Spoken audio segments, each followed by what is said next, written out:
पाकिस्तान में तेजी से इल्हाद के बढ़ते हुए रुझान के खौफ से पाकिस्तानी हुकूमत ने मेरा चैनल ब्लॉक कर दिया है, जिसकी वजह से आप मेरी वीडियोस तो देख सकते हैं लेकिन चैनल नहीं।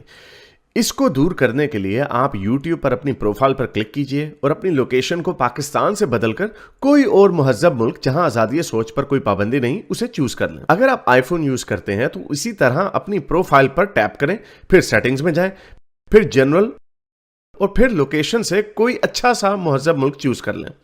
अगर आप एंड्रॉयड इस्तेमाल करते हैं तो उधर भी लोकेशन चेंज कर सकते हैं।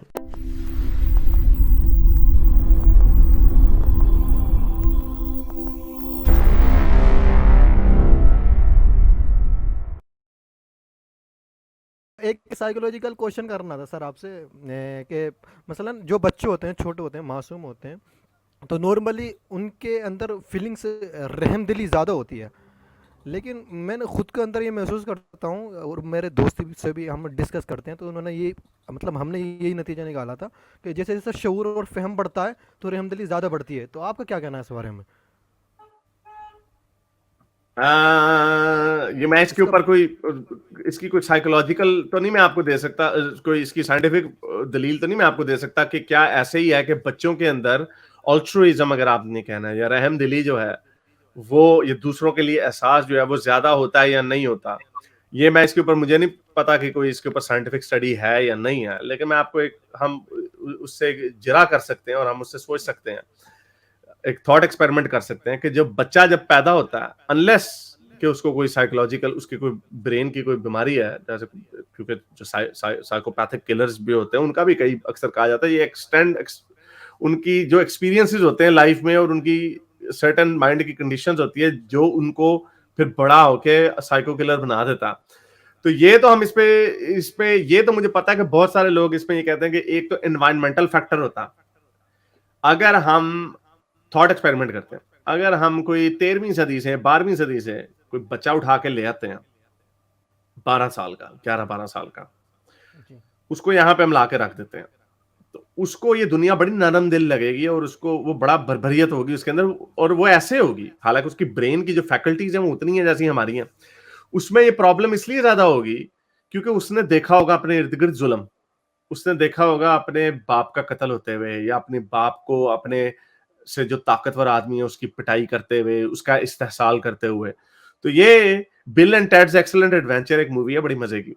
उसमें वो दिखाते हैं चंगेज खान को और वो सारे लोगों को ना उठा के अपना साइंस प्रोजेक्ट पढ़ने के लिए ना उसको करंट में ले आते हैं, अपने प्रेजेंट में ले आते हैं, पास उठा के। तो वो बड़े जालिम होते हैं, उनके हर चीज वगैरह वगैरह वो बड़े करते हैं। तो उसमें इसमें हम ये कहते हैं एनवायरमेंटल फैक्टर्स हैं जो ऐसे होते हैं। तो वही एनवायरमेंटल बच्चे की जो नेचर वर्सेस नर्चर की जो बात है, नर्चर जब बच्चे को हम करते हैं, फॉर एग्जाम्पल गोरों के मुल्कों में बच्चों को जानवरों से मोहब्बत सिखाई जाती है, हमारे मुल्कों में भी सिखाने की कोशिश तो की जाती है। कोई ये नहीं कहता कि हाँ भाई कुत्ते को मारो, लेकिन हमने देखा है, आपको सड़क पे मिलेंगे कुत्ते को पत्थर मार रहे होते हैं, वो इस तरह की शरारतें कर रहे होते हैं।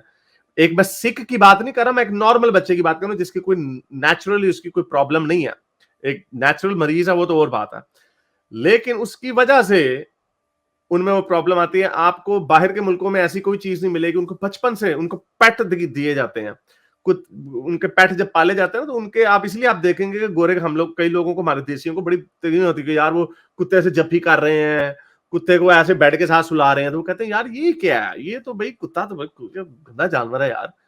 तो ये वो सारी चीजें जो दिखाई जाती हैं, ये वो नेचर से बच्चे को की जाती है। और वो फिर जो रहमदिली, बच्चा एक ब्लैंक स्लेट होती है, उस ब्लैंक स्लेट में आप जो लिखी जाते हैं तो वो आहिस्ता आहिस्ता उसके साथ ग्रो होती रहती है। मैं एक वो छोटी सी एग्जांपल इसके आपको देता हूँ कि जब यहाँ पर, और ये डिस्कशन की है अंडर कवर किस्म की, अगर डिटेल एकेडमिक्स में जाते हैं तो ये डिस्कशंस बड़ी हुई हैं कि फॉर एग्जांपल ऑस्ट्रेलिया में, जब ऑस्ट्रेलिया नॉन वाइट पॉलिसी की तरफ गया 60s के बाद, 70s के बाद, तब यहाँ पे अब जाके बारी आई 90s और 2000s में कि जो अफ्रीका के जो जो सोमालिया और जो रवांडा वगैरह में जो मैसेकर्स वगैरह जो होते थे, उनको हमने लाना है। क्योंकि एक जब फर्स्ट वर्ल्ड कंट्री बन जाता है तो यूएन उनके ऊपर प्रेशर डालता है कि आपने कोटा लेना है, हर जगह से रेफ्यूजीज लेने हैं। तो अफ्रीकन में देखा गया कि जो हाईली वायलेंट टर्बुलेंट सोसाइटी से आए, उनका जो रवैया था गैंग वायलेंस वगैरह में बढ़ गया। उनमें देखे गए सोमाली गैंग्स वगैरह देखे गए, और इवन ये वियतनामीज का भी हुआ, और ये औरों में भी देखा गया, और रेस, इसका रेस से ताल्लुक नहीं है, मैं इसका रेस से ताल्लुक नहीं दे रहा, मैं कह रहा हूं कि जो उनकी निगहदाश्त, अब उसका आर्गुमेंट ये दिया जाता कि जिस बच्चे के सामने आजकल के जमाने में, 12वीं सदी की एग्जांपल दी ना, आजकल के जमाने में अफ्रीका में अगर कोई बच्चा, उसने देखा कत्ल होते, अपने बाप का टांगे बाजू काट रहे, वायलेंट किस्म का ट्रॉमा, तो वो ट्रॉमा वो कैरी करते हैं और वो लाइफ पे अप्लाई करते हैं।